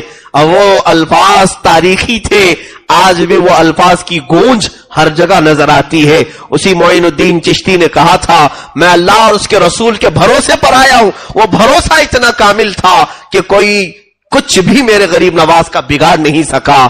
ہر طرح کی کوششیں ہوئی بھی, لیکن آپ کے قدم کو کوئی ذرا برابر ڈگمگا بھی نہیں سکا. عزیزان گرامی, یہ توکل غریب نواز کی زندگی سے ملتا ہے کہ ہمیں بھی یہ چاہیے کہ زندگی کے کام و کاج اللہ کے بھروسے پر کرو, رب تعالیٰ کی ذات پر چھوڑو. کوئی کیا بگاڑے گا, کسی کی کیا مجال ہے, کیا حیثیت ہے. ظاہری طور پر کوئی اگر کچھ تکلیفیں پہنچائے تو یہ ہمارے آزمائشوں کا دور ہوتا ہے. رب تبارک و تعالیٰ جب کسی کو مقام دیتا ہے تو پہلے اسے آزمائش سے گزارتا ہے, امتحانات سے گزارتا ہے. حضرت خواجہ غریب نواز رضی اللہ تعالیٰ عنہ کی سیرت پر بہت ساری باتیں ہیں, لیکن میں آج مختصر سے آپ کو گھیر دوں. اجمیر معلیٰ پہنچے تو یہاں بہت سارے مقابلے بھی ہوئے جادوگروں سے اور بہت سارے راجوں سے. کبھی انہوں نے پانی روکا, کبھی کھانا روکا, کبھی آپ کی جھوپڑیاں اجاڑ دیں, کبھی پتھر آپ کے اوپر ڈالے, سب کر کے دیکھ لیا. لیکن وہ فقیر جہاں بیٹھا تھا بیٹھا ہی رہ گیا. وہ درویش جہاں پر تھا آج تک ہے. یہ لوگوں کو ان سے بھی سبق لینا چاہیے. 5 سال کے بعد جو بار بار ہاتھ دے کر کے اوٹ مانگنے آتے ہیں, بھیک مانگنے آتے ہیں, کچھ بھی دکھا دکھا کر کے. ابھی تک تو لوگ کرنٹ کی بات کرتے ہیں, ہم کرنٹ دیں گے آپ کو, یعنی پبلک سمجھتی نہیں ہے کرنٹ دیں گے کا مطلب ہے شاک دیں گے, یعنی وائر لگا دیں گے, تم اوپر سے نیچے ہل جاؤ گے. دیہاتوں والے بہت سارے بیچارے خوش ہو جاتے ہیں, ارے اس بار کی حکومت آ رہی ہے, وہ کہہ رہی ہے 24 گھنٹہ کرنٹ دے گی, 24 گھنٹہ کرنٹ دے گی. انہیں پتا نہیں ہے بیچاروں کو یہ کرنٹ کون سا دینے والے ہیں. پوری باڈی پر کرنٹ لگائیں گے اور اتنا ہلو گے کہ 5 سال تک ہلتے ہی رہو, اور پھر کرنٹ دیں گے ابھی چند مہینوں کے بعد. ہاں دیکھنا, الیکشن کے مدوں میں یہی ہوتا ہے, ہم آپ کو بجلی دیں گے, کرنٹ دیں گے, پانی دیں گے, یہی سب. یہ بہت پرانے وعدے ہو گئے, کچھ نیا لانا چاہیے. اور شاید اس بار کی جنریشن ان کو ووٹ دے گی یہ کہنے پر کہ ہم آپ کو آئی فون دیں گے. ہو سکتا ہے یہ بھی مدعے آئے ہیں, لیکن میرے سرکار غریب نواز نے کسی کے سامنے کوئی ایسی بڑی بات کہہ کر کے حکومت مانگی نہیں. کبھی کسی پر ظلم کر کے یا کسی کو مار کر کے اپنا تخت بچھایا نہیں یا اپنی کرسی بٹھائی نہیں. یہ تو رب ذوالجلال نے انہیں بٹھایا ہے کہ کوئی ہلا نہیں سکا کرسی. اور چاہے کوئی بھی آئے, لیکن وہ سر جھکا کر آج بھی اس بادشاہ اعظم کے دربار میں پہنچتا ہے. انگریزوں میں جب یہاں 200 سال تک تھے, ایک بڑا مشہور رائٹر ہے, انگریز تاریخ لکھتا ہے, وہ واپس انگلینڈ جا کر کے ایک کتاب لکھا ہے اور کہا ہے ہندوستان میں بہت عجیب و غریب چیزیں میں نے دیکھا ہے, تاج محل ہے, فلاں محل ہے, اور بھی بہت ساری چیزیں, لیکن ایک بہت انہونی بات مجھے نظر آئی. اس تاریخ میں وہ لکھتا ہے کہ راجستھان کا علاقہ اور اجمیر ایک شہر ہے, وہاں پر ایک قبر بنی ہے اور وہ سب پر حکومت کر رہی ہے. اس انگریز نے لکھا ہے کہ ہم نے زندوں کو حکومت کرتے ہوئے دیکھا ہے, لیکن ہندوستان میں ایک قبر حکومت کر رہی ہے. اس کی نظر میں قبر ہے, لیکن ہماری نظر میں وہی جنت الفردوس ہے. یقیناً وہ اعلیٰ مقام پر پہنچے ہوئے ہیں جنت الفردوس میں. عزیزان گرامی, سرکار غریب نواز رضی اللہ تعالیٰ عنہ کی حکومت جو دلوں پر قائم ہے، ہم میں سے کون انہیں دیکھا ہے؟ ہمارے باپ داداؤں میں سے کون انہیں دیکھا ہے؟ لیکن نام آتے ہی کیسے محبت سے ہم جھوم جاتے ہیں، کیسے ادب ہمارے اندر آتا ہے۔ اس بات کو یاد رکھنا کہ محبتیں دلوں میں ڈالنا انسانوں کا کام نہیں، یہ رب العالمین کا کام ہے۔ اللہ رب العزت کسی کو زندہ رکھنا چاہے صدیاں گزر جائیں گی لیکن اس کا نام باقی رکھے گا، اور کسی کو مارنا چاہے کل مرا ہے آج بھول جاؤ گے، سال نہیں بیتے گا کہ اس کی قبر کی تختی بجھ جائے گی۔ لوگ گزرنے والے اب فاتحہ پڑھنے والے بھی نہیں رہ جائیں گے۔ جب کسی کو مولا بھلانا چاہے ایسے بھلا دے گا۔ کیا ہندوستان کی تاریخ میں ایسے بڑے بڑے بادشاہ نہیں آئے؟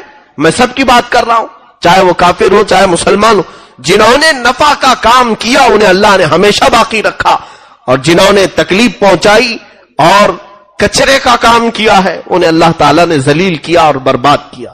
کچھ لوگوں کے نام اگر برائی سے آج لیے بھی جاتے ہیں تو اس لیے کہ لوگوں کو عبرت ہو جائے کہ تم ایسے نہ بنو۔ عزیزان گرامی وقار، سرکار غریب نواز رضی اللہ تعالیٰ عنہ کی شان کریمانہ اور ایسی کہ بابا فرید الدین گنج شکر فرماتے ہیں میں نے تقریباً 20 سال غریب نواز کو دیکھا، ایک بار بھی آپ کو غصہ آتے ہوئے نہیں دیکھا، کبھی غصے میں کسی کو بات کرتے نہیں دیکھا۔ جب کبھی کوئی آتا، حتیٰ کہ آپ کی مجلس میں ایک مرتبہ ایک آدمی قتل کرنے کے ارادے سے چھری اندر لے کر کے آیا ہے، زہر میں اچھی طرح سے بجھا کر کے، اور محفل میں بیٹھے اور لوگ اٹھتے گئے، اسے اچھا موقع تھا۔ سرکار غریب نواز نے اپنا چہرہ اٹھایا اور اس کی طرف دیکھ کر کہا، میاں جس کام کے لیے آئے وہ کام پورا کر لو، آپ جس کام کے لیے آئے وہ پورا کر لو۔ اس کے ہاتھ پیر کانپنے لگے۔ یہ کشف تھا سرکار غریب نواز کا جو دل کی حالت کو جان لیا۔ کہا اٹھو، جس کام کے لیے تم آئے وہ پورا کر لو۔ اٹھا تو چھری گر گئی، کانپنے لگا۔ حضرت غریب نواز نے اٹھایا اور چھری دیا اور کہا میں تمہارے ساتھ سخت لہجے میں بات نہیں کر سکتا، کہیں تمہارا دل ٹوٹ نہ جائے۔ اور یہی وہ محبت کے جملے تھے جو اس کا دل پگھلا گئے، اور ایسا مرید ہوا کہ زندگی بھر غریب نواز کے ساتھ رہا، اور آپ نے اسے حج بھی بھیجا، اور حج کے دوران اس کا انتقال ہوا، مکہ مکرمہ میں اس کے دفن بھی ہوا۔ جس نے قتل کی ارادہ کیا، یعنی سچ بتاؤ کہ غریب نواز کی سیرت سننے کے بعد میرے آقا کی یاد آتی ہے نہیں؟ رسول کریم صلی اللہ علیہ وسلم، بچپن کا حال ہے، بچپن میں چھوٹی سی عمر میں سرکار غریب نواز رضی اللہ تعالیٰ عنہ کے والدین بہت اچھے خوشحال گھرانے میں تھے۔ جب آپ عیدگاہ جا رہے تھے تو ایک بچے کو دیکھا جو پھٹے پرانے کپڑوں میں رو رہا تھا عیدگاہ میں۔ غریب نواز رضی اللہ تعالیٰ عنہ نے اس کا ہاتھ پکڑا اور پھر کیا بات کی، کہا کہ دیکھو آج عید ہے، ایسا کرتے ہیں آدھا آدھا کر لیتے ہیں، آدھے میرے کپڑے تم لے لو، آدھے تمہارے کپڑے مجھے دے دو۔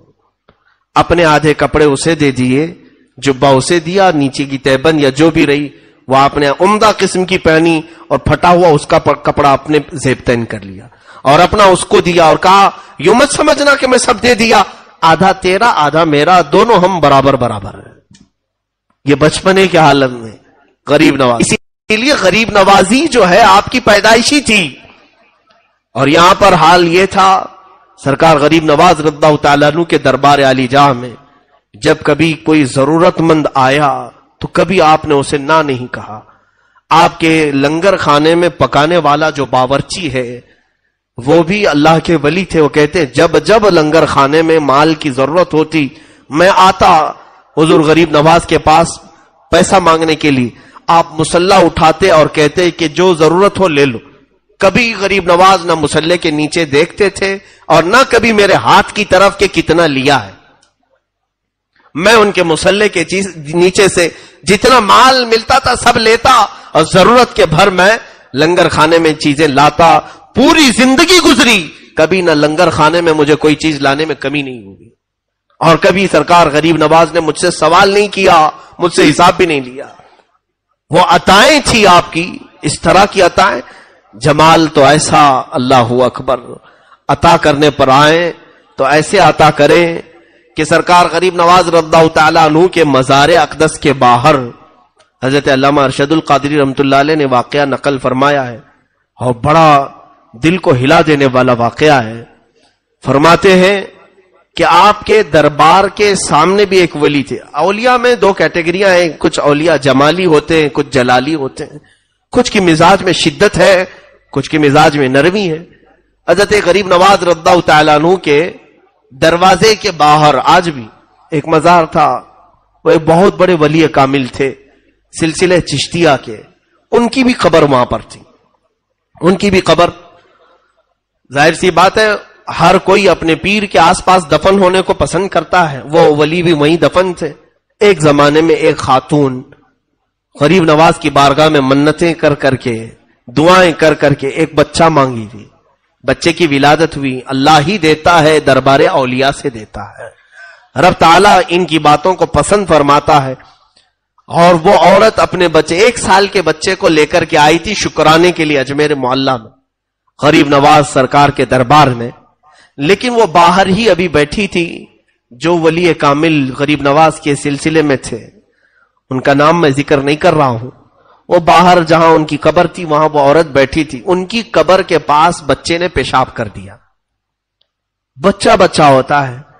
اب جب پیشاب قبر پر بہنے لگا تو اچانک قبر سے ایک ایسا اچھال آیا کہ بچہ ہوا میں اڑا، نیچے گرا اور سر پھٹ گیا. اسی وقت بچے کی آہیں نکلی اور سانس بند ہو گئی. بچے کے دل کی دھڑکنیں بند. وہ عورت بے ساختہ پکارنے لگی. بڑی منتوں کے ساتھ ایک بچہ ملا تھا. بچے نے جو غلطی کی لیکن یہ بچہ یہی مر گیا اجمیر میں. وہ رونے لگی سرکار غریب نواز کے دربار. یہ وفات کے بعد کی بات بتا رہا ہوں. بہت رو کر کے کہنے لگی کہ جب آپ کے ہی دربار سے بھیک مانگ کر میں گئی تھی تو اللہ نے مجھے بیٹا عطا کیا، اور اگر یہ واپس ہی جانا تھا تو پھر یہ بچہ آیا کیوں جو میری آنکھوں کو اتنے دن ٹھنڈک پہنچایا. میں کیسے صبر کروں گی، کیسے برداشت کروں گی. یہ کہتے کہتے وہ تھک ہار کر کے غریب نواز سرکار کی چوکھٹ پر گر گئی. تو اس کے بعد اچانک فقیروں میں آواز آئی بچہ حرکت کر رہا ہے، بچہ حرکت کر رہا ہے. جب آ کر کے اٹھا کر کے دیکھے تو وہ بچہ زندہ تھا. اس کی سانسیں چل رہی تھی. رونے لگا اور وہ بچے کو سینے سے لگا کر دوسری طرف پانی پلانے کے لیے گئی. ساری بھیڑ اس بچے کو دیکھنے گئی. اچانک اس ولی کی قبر پھٹ گئی جو دروازے کے باہر تھے. قبر پھٹی اور وہاں سے ایک بزرگ نکلے اور کسی کو دکھائی نہ پڑے، اوجھل ہو گئے اور قبر ویسی کی ویسی رہ گئی. اور اس کو بعد میں لوگوں نے ڈھانک دیا. موجود مشائخ اور اولیاء جو تھے ان سے لوگوں نے سوال کیا کہ کیا ماجرا، ہمیں کچھ سمجھ میں نہیں آیا. تو ان بزرگوں نے ڈرتے ڈرتے کہا بات در حقیقت بادشاہ اعظم کی ہے، سلطان اعظم کی ہے. یہ خاتون آئی تھی، یقیناً ان سے مانگا تھا غریب نواز سے. سلطان کی عطا تھی، غریب نواز کی عطا تھی جو بچہ دیا. وہ شکرانے کے لیے آئی لیکن اس کے بچے نے پیشاب کر کے ان کے دربار میں رہنے والے ایک ولی کی قبر کی بے حرمتی کر دی. تو اس ولی کو برداشت نہ ہوا. جلال میں انہوں نے قبر سے ہاتھ اٹھایا تو بچہ اچھل کر کے گرا اور مرا. لیکن سرکار غریب نواز کو اس خاتون کا رونا دیکھا نہ گیا اور غریب نواز نے رب ذوالجلال کی بارگاہ میں عرض کی مولا اس بچے کو تقدیر شبہ مبرم سے تو عمر عطا فرما. رب تعالیٰ نے پھر سے اسے سانسیں جاری فرمائی اور جب بچہ زندہ ہوا غریب نواز نے اس اپنے سلسلے کے بزرگ سے مخاطب ہو کر کے فرمایا اے میرے مرید، میرے سلسلے میں تو بیعت ہے، یقیناً تو بہت سالوں سے میرے پاس سو رہا ہے، لیکن یاد رکھ میرے پاس آنے والے ہر طرح کے لوگ آئیں گے، باادب بھی آئیں گے، بے ادب بھی آئیں گے. کسی کی بے ادبی تم سے دیکھی نہیں جاتی، اس لیے میرے دربار سے اٹھو اور بہت دور جا کے سو جاؤ. غریب نواز کا حکم آیا کہ میرے پاس آنے والے کئی طرح کے آئیں گے، تم سے ان کی بے ادبی بے دیکھی نہ جائے گی. اٹھو اپنی قبر سے دور جا کر کے سو. ان کی قبر پھٹی اور وہ اٹھے اور چلے گئے. وہاں قبر آج ہے ہی نہیں. علامہ ارشد القادری رحمۃ اللہ علیہ نے پورا واقعہ لکھا ہے. یہ سلطان الہند ہے جو ہم جیسے نکموں کی حاضری کو بھی آج قبول کرتے ہیں. کیا چور نہیں ہوتے وہاں پر؟ لوگ ہم سے یہ سوال کرتے ہیں، لوگ ان کی قبر کے پاس اتنی بے ادبی کر رہے ہیں. غریب نواز کے دربار میں شریعت کے خلاف بہت سارے کام ہوتے ہیں. ہم نے کہاں نہیں ہو رہے.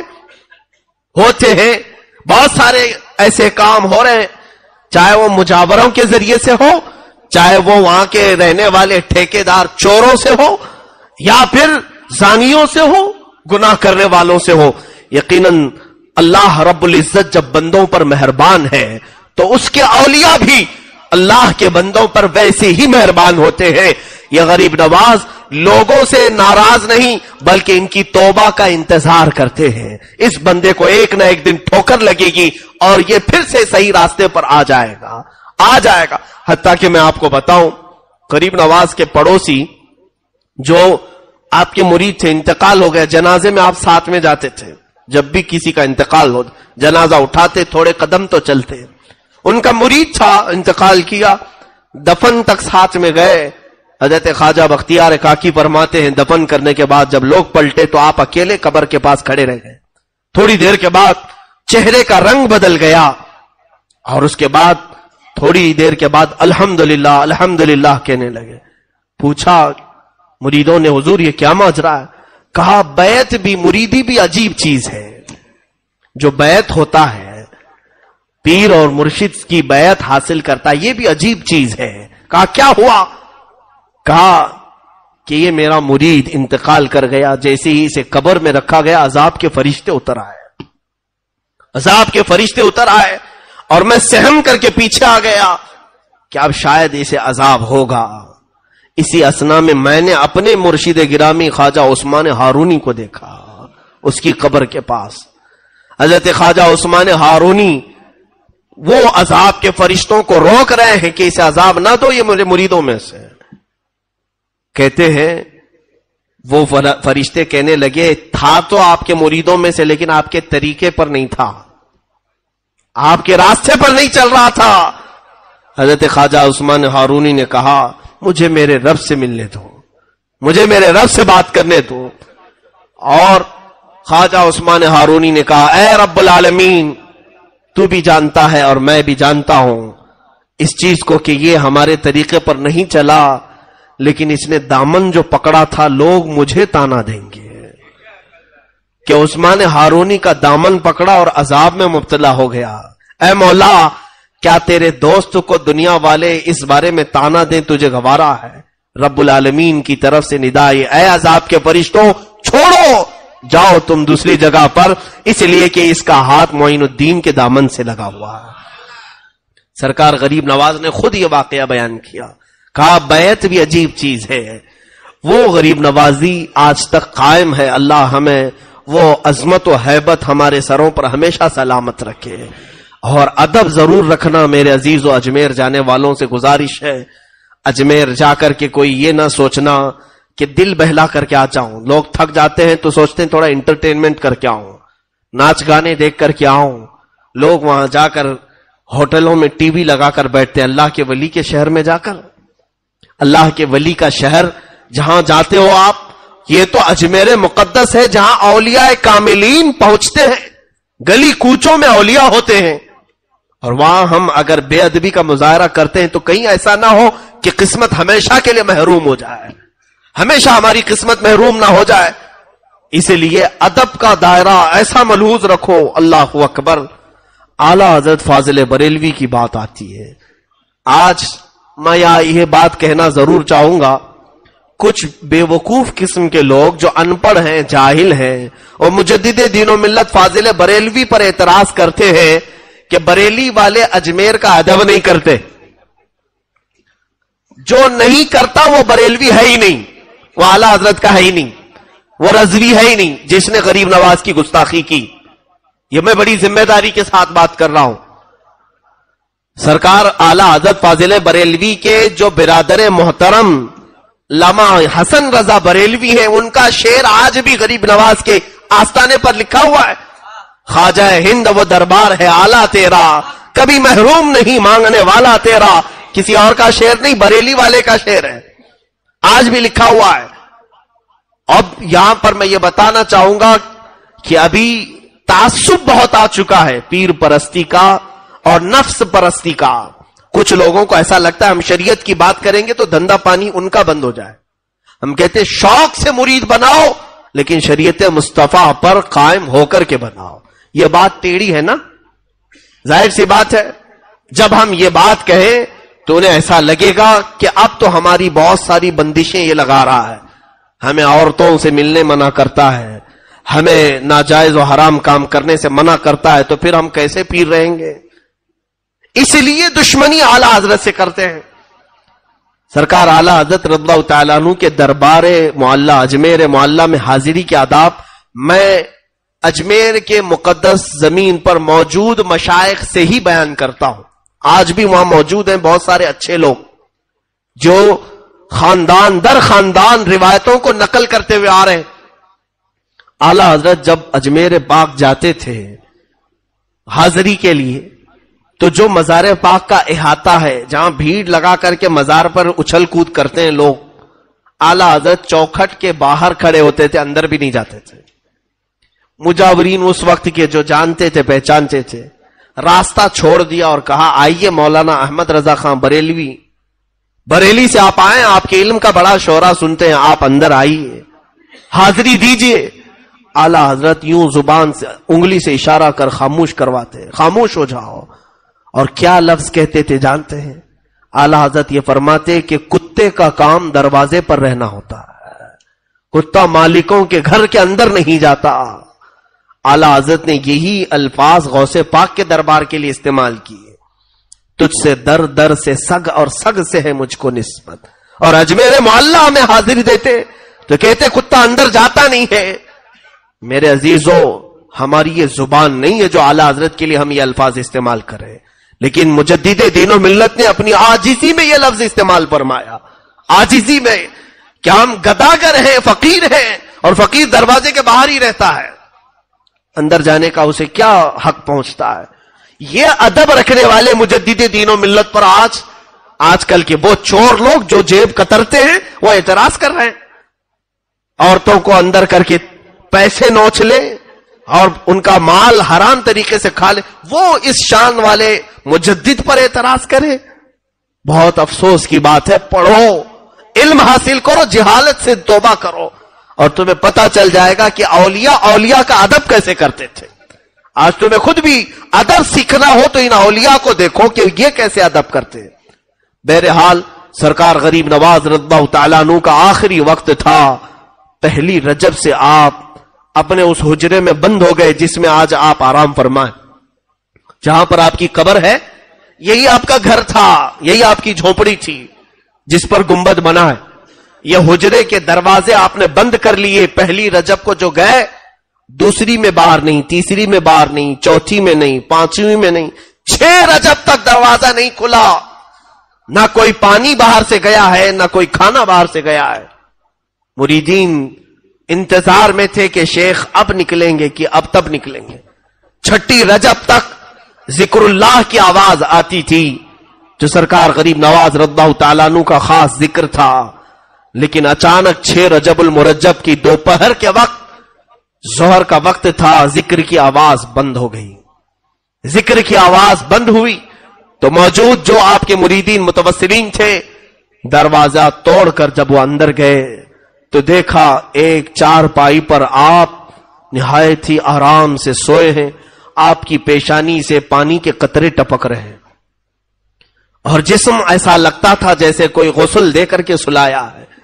بہت ہی نفیس اور عمدہ خوشبو اس چارپائی سے آ رہی ہے، اور جو موجود بزرگ ہیں وہ فرماتے ہیں جیسے ہی ہم نے غریب نواز کو پیشانی پر بوسہ دینے کا ارادہ کیا، آپ کی پیشانی پر واضح طریقے سے یہ لکھا ہوا دیکھا، ھذا حبیب اللہ مات فی حب اللہ، یہ اللہ کا حبیب ہے، اللہ کی محبت میں چلا گیا۔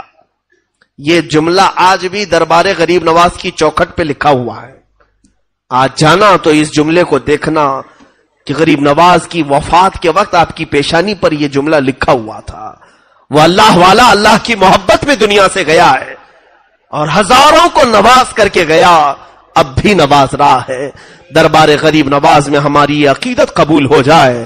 مولا ہم اجمیر پہنچ نہ سکے، ہم بڑے دور ہیں، مگر ہماری آوازیں اجمیر تک تو پہنچا دے، اس غریب نواز کے دربار تک ہم غریبوں کی آہیں پہنچا دے، ہمارے سوالات وہاں تک پہنچا دے۔